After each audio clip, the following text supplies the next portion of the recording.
start things off, Mariam, can you share with us how important it is for Sri Lankans to have global connections? Global connections are just amazing. It's magical. It's what makes the magic happen, Ruwandi. Both you and I both appreciate that as global citizens, we come from highly connected families, highly connected ecosystems, highly connected lives, and without that connection, we very rarely feel empowered and engaged and hear a different perspective of views. But particularly from a Sri Lankan perspective, global connections are indispensable for Sri Lanka's progression as a nation. As a small island nation, it's so powerful in its might and magic that it has. It has domestic resources, it has amazing landscapes and amazing beauty, and this is why it's so fundamentally important to share it as well. Sri Lanka has always been at the forefront of incredible thinkers, great speakers, and so we have the talent as well to capitalize on the opportunities that we have in the future and position Sri Lanka with all its talent and its resources and its positioning to be a great player in the next chapter in our lives. We have a really high number of diaspora internationally. We have about estimated, and you're probably better at the maths than I am, but an estimated 3 million Sri Lankans are living abroad. And this community plays a significant part and role in those countries in which they live in. And going back to our agility and our ability to be a sponge in different environments, we end up being thinkers, movers and shapers in those countries as well. So there's a lot of sharing, there's a lot of remittances, there's a lot of investments that go into developing the two states. But fundamentally, your largest investment itself is people, talent, the smiles that Sri Lankans add to different communities and different countries as they lean in and are powerful movers and shakers in those countries as well. And how about Sri Lankans in Australia? How are they making connections and adding value to the country? So there's one thing I want to touch on the Sri Lankans in Australia as well and how we're adding value is, the language, the friendliness, ease of business. But when I talk about skill set is also very important around these. When we assume skill set, there's a misconception that when we talk about skills, we talk about high skills, for example. Your doctors and your lawyers and your accountants, and we all know I also come from a Sri Lankan family where you have to be a doctor, lawyer, accountant, or else you're not successful. Sri Lankans are really good at slotting in because we're highly skilled in every single facet of the contribution we make as a nation as well to these international countries. Global connections are essential for everyone, especially Sri Lankans. We spoke about all of this and more with Mariam Riza. Stay tuned. For 30 years, LMD has been the voice of business in Sri Lanka, capturing the pulse of the nation's corporate landscape through its iconic covers. Each cover tells a story, from the first edition in 1994 to the present day, narrating key moments, leaders and trends that have shaped Sri Lanka's business ecosystem. Over the years, LMD covers have featured thought leaders, business pioneers and game-changing innovations, reflecting the evolution of industries and the economy. As we celebrate 30 years, these covers represent more than just publications. They are a testament to LMD's legacy of excellence in business journalism and its unwavering commitment to being Sri Lanka's leading voice of business. LMD, Sri Lanka's voice of business, a legacy of 30 years.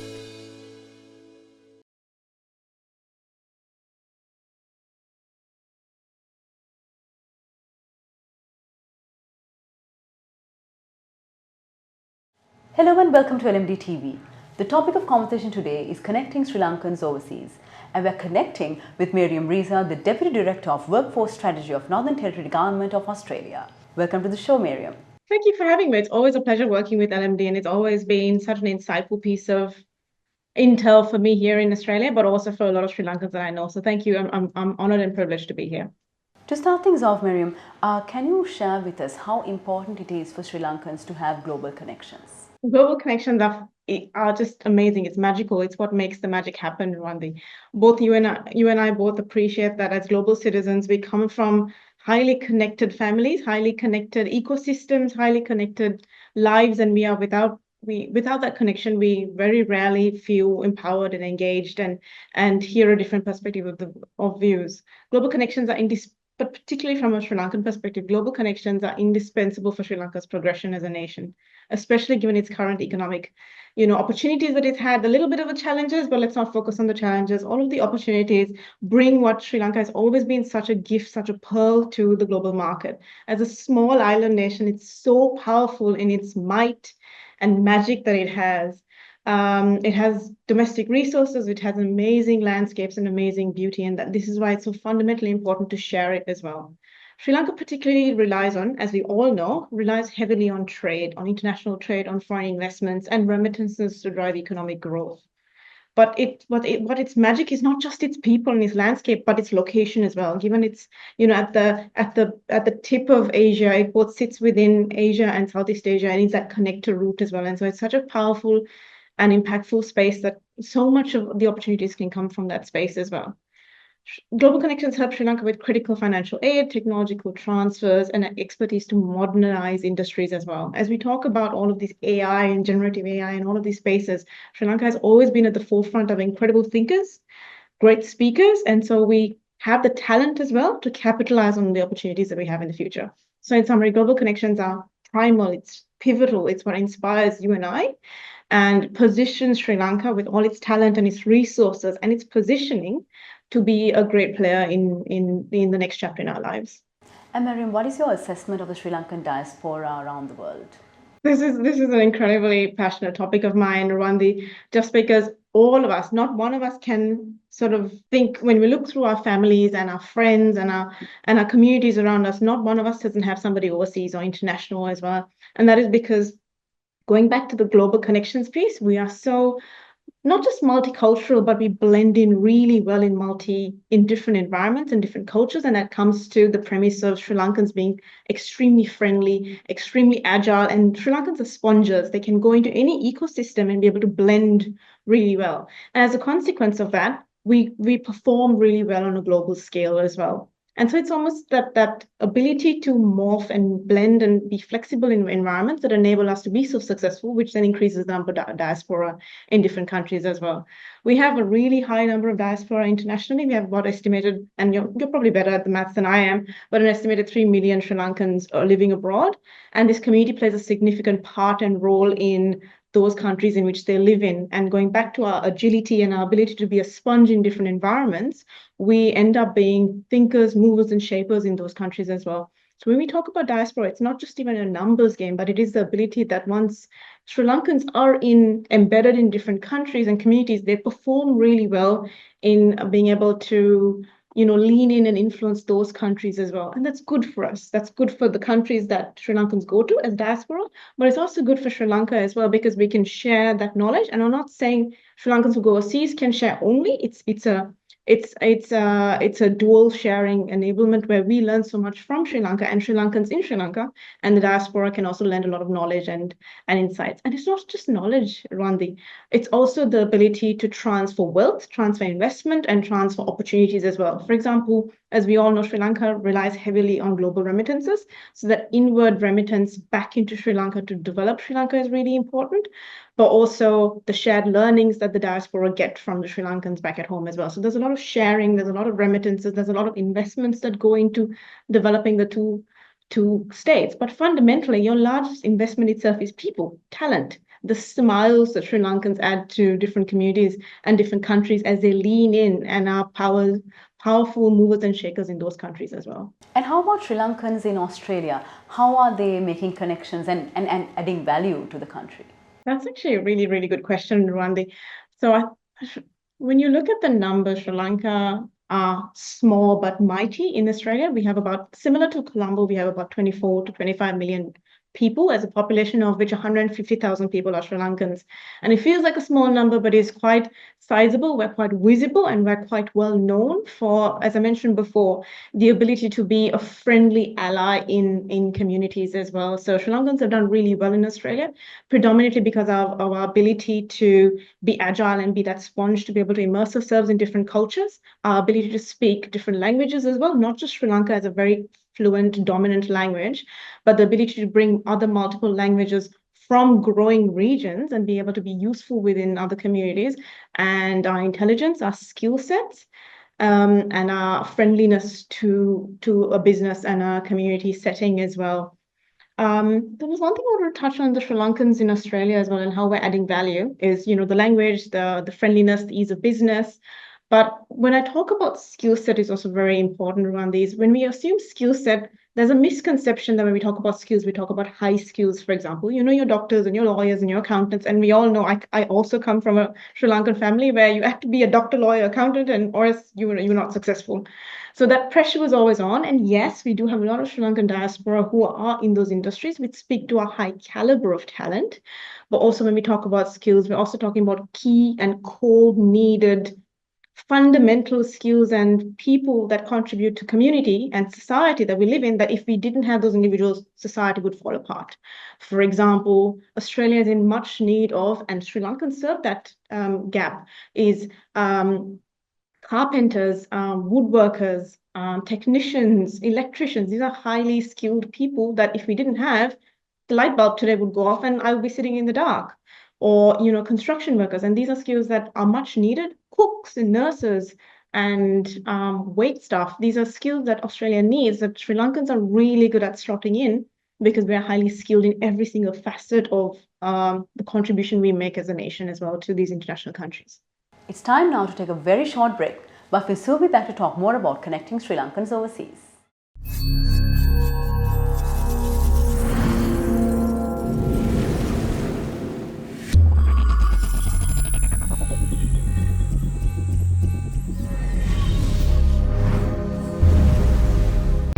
Display your brand message on digital screens at prime locations. The largest digital advertising network in Sri Lanka. Emerging Media. Welcome back to the show. We're in conversation with Mariam Riza, the Deputy Director of Workforce Strategy of Northern Territory Government of Australia.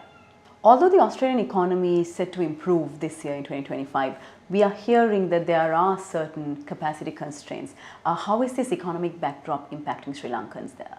Yes. And I really love that you're acknowledging that Australians are having, I would say, challenges with the economy, as most people are. And, we have this mindset or mentality that, just because it's a first world country, it must be perfectly fine. There's always, everything is cyclical. As a good partner and friend of mine has always told me that the economy and life and the world, everything is cyclical. And so every country goes through these cycles. And even Sri Lanka, even though it's gone through a small blip, it's always been such a beautiful gem of a nation. Similarly, Australia is also going through a bit of a hiccup. And the reason why I say hiccup is from an economic perspective. We still haven't had a recession in the last almost 30 years.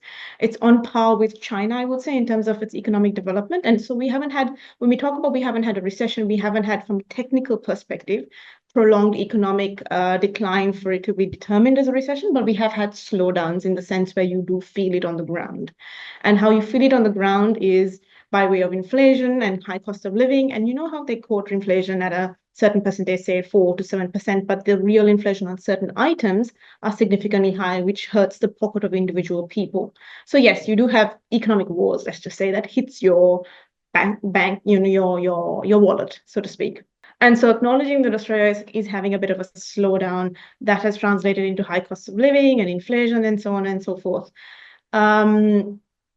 How it impacts Sri Lanka and Australia is really interesting. And we see this again, much like an economic crisis. We also, when you look at how a country or a system approaches its neighbors and its connections, are also equally impacted as well. So for example, if things are getting tighter at home, they're less likely to be giving or philanthropic of other regions as well. So that is potentially coinciding with the general geopolitical sentiment around the world, where they're trying to figure out, do they want to be a globalized nation? Not necessarily Australia, but in general, there's this general shift of, do we remain a globally connected world in light of, years and years of peace?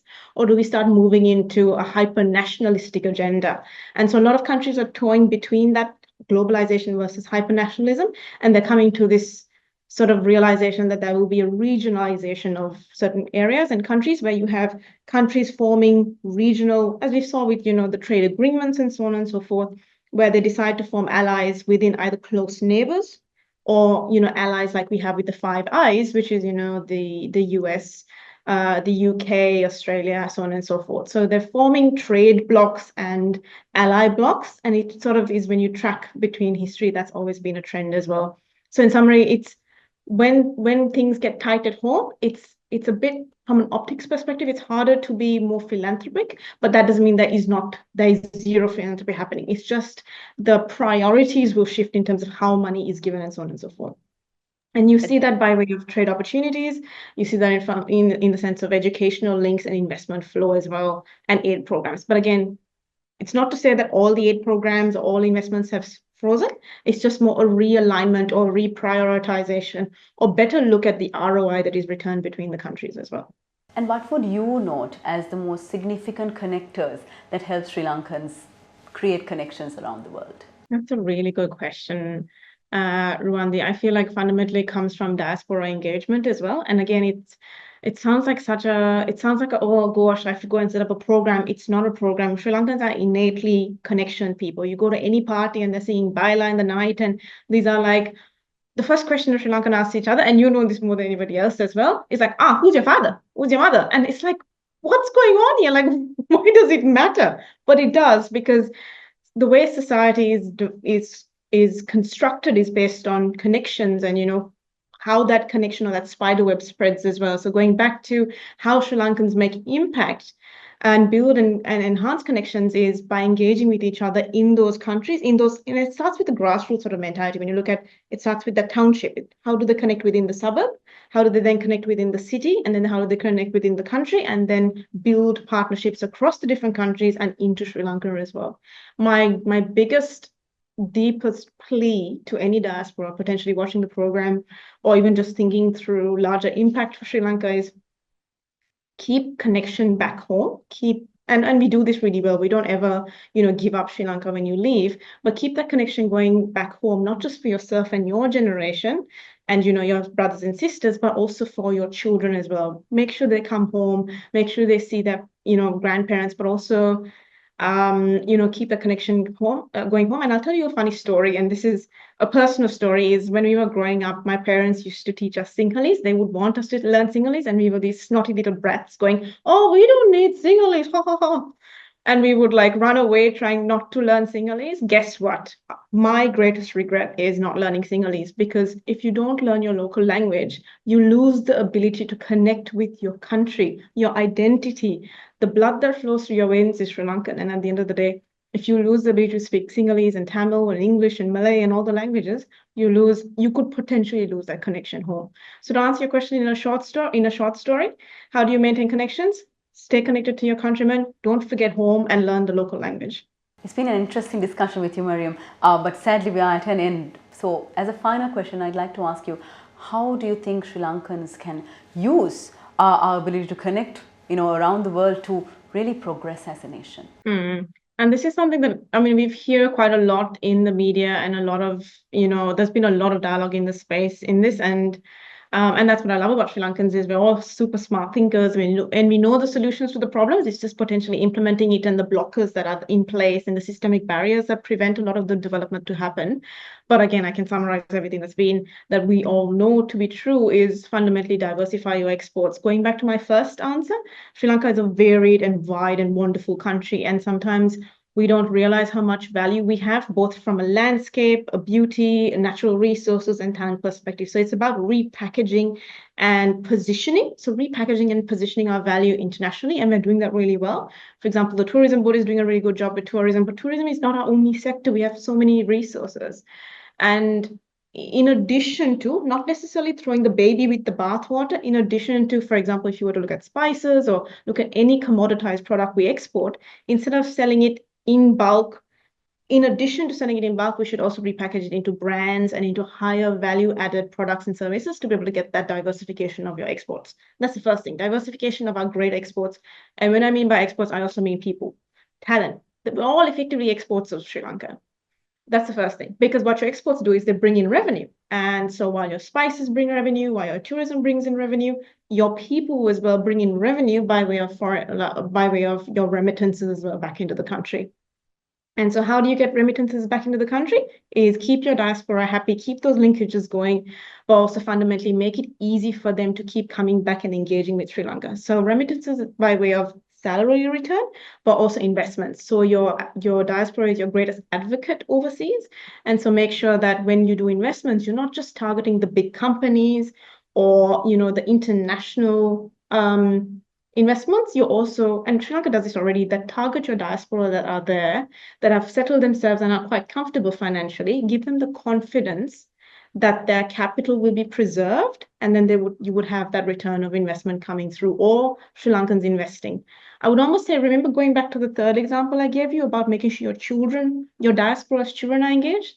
Tap into that next generation. Don't just tap into the ones that are doing really well, but the little babies and the little, under 10s or the under 12s or the under 18s who will be the future of Sri Lanka as well. So think about a longer term multi-generational strategy in terms of how do you make sure you get that revenue back into the country, and not just money, but intellect and knowledge. And I'm not saying diaspora have all the answers. I'm saying that inter-sharing of knowledge where Sri Lankans can teach diaspora or something and vice versa, that knowledge transfer as well. And there's obviously all of the other bits that we keep hearing about, which is the debt restructure, governance and accountability, and reform, that's the hot word. But ultimately, these are the softer issues. And there are obviously larger issues that I'm not going to bore you with the details because it's always in the media anyway as well. We've been in conversation with Mariam Riza, the Deputy Director, Workforce Strategy of Northern Territory Government of Australia. Thank you very much for an insightful and very interesting conversation, Mariam. Thank you so much. This was really fun. I really love the questions you asked me and also the energy that we feel as well. So really appreciate you being here and just having a conversation as well. So thank you. And thank you to all our viewers for joining us. Until next time, take care. Don't forget to subscribe to our YouTube channel and follow us on Facebook, LinkedIn, Instagram and X. Thank you for watching and stay safe.